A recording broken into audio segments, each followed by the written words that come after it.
आज का टॉपिक है गॉस एलिमिनेशन मेथड। बेटा ये मेथड ना बड़े ध्यान से समझना, इसमें थोड़ा सा कैलकुलेशन वर्क थोड़ा सा ज़्यादा रहेगा। तो चलिए समझते हैं। आपके पास यहाँ पे तीन इक्वेशंस हैं, 2x minus 3y plus 4z equal to 2, x plus Y plus z equal to 5, 3x plus 4y plus 5z equal to 3। आपको तीन इक्वेशन से ना गॉस एलिमिनेशन मेथड से एक्स वाई जेड की वैल्यू निकालनी है। तो चलिए देखते हैं कैसे निकाला जाता है इसको। आप सबसे पहले इसको मैट्रिक्स की फॉर्म में लिख लीजिए ए को, जैसे 2 माइनस 3 4, 2 माइनस 3 4, 1 1 1 1 1 1, क्योंकि इसके साथ कोई भी फिगर नहीं है तो 1 1 1 लिखा जाएगा। 3 4 5 3 4 5। बी आपका हो जाएगा 2 5 3 2 5 3, और एक्स जो आपको निकालना है एक्स वाई जेड की वैल्यू। तो सबसे पहले इसको हम कैसे लिखेंगे, जो आपने मैट्रिक्स लिखा इसको आप इसके सामने 2 5 3 लिखेंगे, और आपको पता है कि पहली रो 1 होती है, दूसरी रो 2 होती है और तीसरा रो 3 होता है। ठीक है। अब सबसे पहला इसका रूल क्या होता है कि जो सबसे पहली जो आपकी रो है ना, यहाँ पे सबसे पहला एलिमेंट, जो सबसे पहली जो रो में जो सबसे पहला एलिमेंट है ना वो 1 होना चाहिए, लेकिन यहाँ पे तो 2 है। तो अब इसको 1 कैसे बनाएं? तो इसका एक रूल होता है कि आप कोई भी रोज़ ना आपस में इंटरचेंज कर सकते हो। जैसे कि मेरी सेकंड रो में यहाँ पे 1 1 1 है ना, तो मैंने आपस में इन दोनों रोज़ को ना इंटरचेंज कर दिया। तो देखिए 1 1 1 को मैंने ऊपर लिख लिया और 2 माइनस 3 4 को नीचे लिख लिया। तो जब ये दोनों आपस में इंटरचेंज हुए तो ये दोनों एलिमेंट्स भी चेंज हो जाएंगे, इधर 5 आ जाएगा, इधर 2 हो जाएगा। देखिए 5 और 2, और नीचे वाली जो रो है वो एज इट इज़ ही रहेगी। तो अब देखिए जो मेरा पहला एलिमेंट था ये 1 बन गया ना, तो आपको ये 1 बनाना है कैसे भी करके। ठीक है, आप 1 ऐसे भी बना सकते थे, इसको 2 से डिवाइड कर देते पूरी इस रो को, तब भी ये 1 बन जाता, लेकिन मुझे इजी मेथड ये लगा तो मैंने इसको ऐसे इंटरचेंज कर दिया। अब सेकंड रूल क्या है इसके अंदर कि डायगोनल से नीचे के जो एलिमेंट्स हैं, ये जो मैंने मार्क करे हुए हैं, इन तीन को आपको ज़ीरो बनाना है।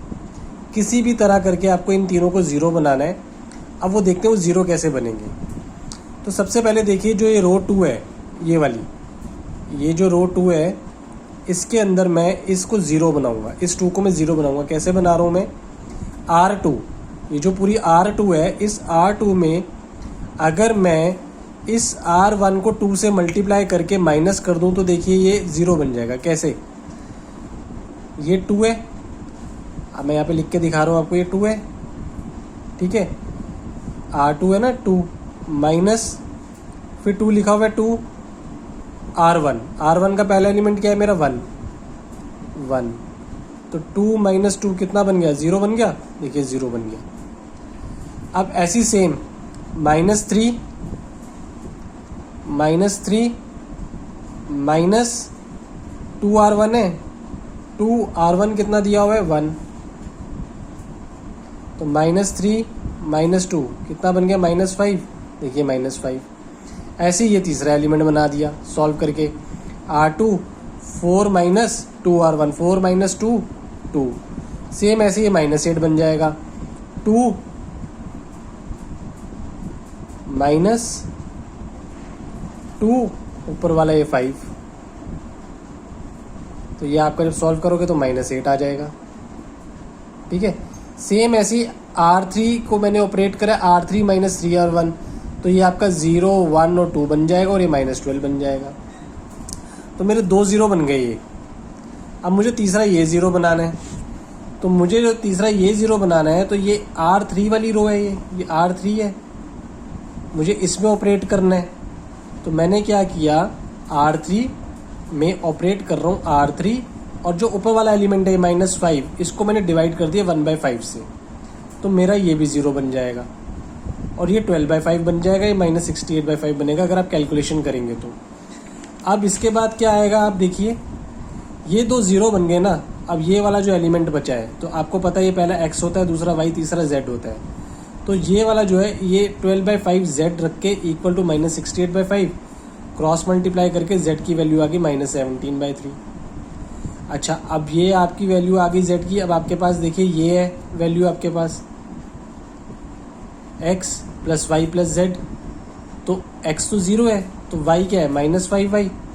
z क्या है? 2z इक्वल टू क्या है? -8।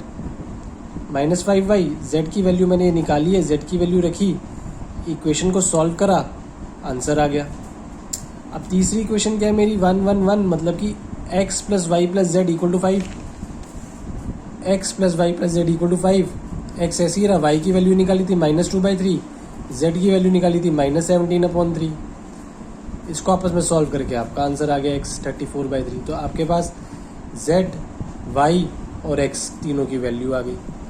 आपको बस मेन जो यहाँ पे देखना है ना, इन्हीं 3 को 0 बनाना है, और जो मैंने ऑपरेशन लगाए हैं उसी ऑपरेशन से 3 0 बने हैं। थोड़ी प्रैक्टिस करनी पड़ेगी, सॉल्व हो जाएगा।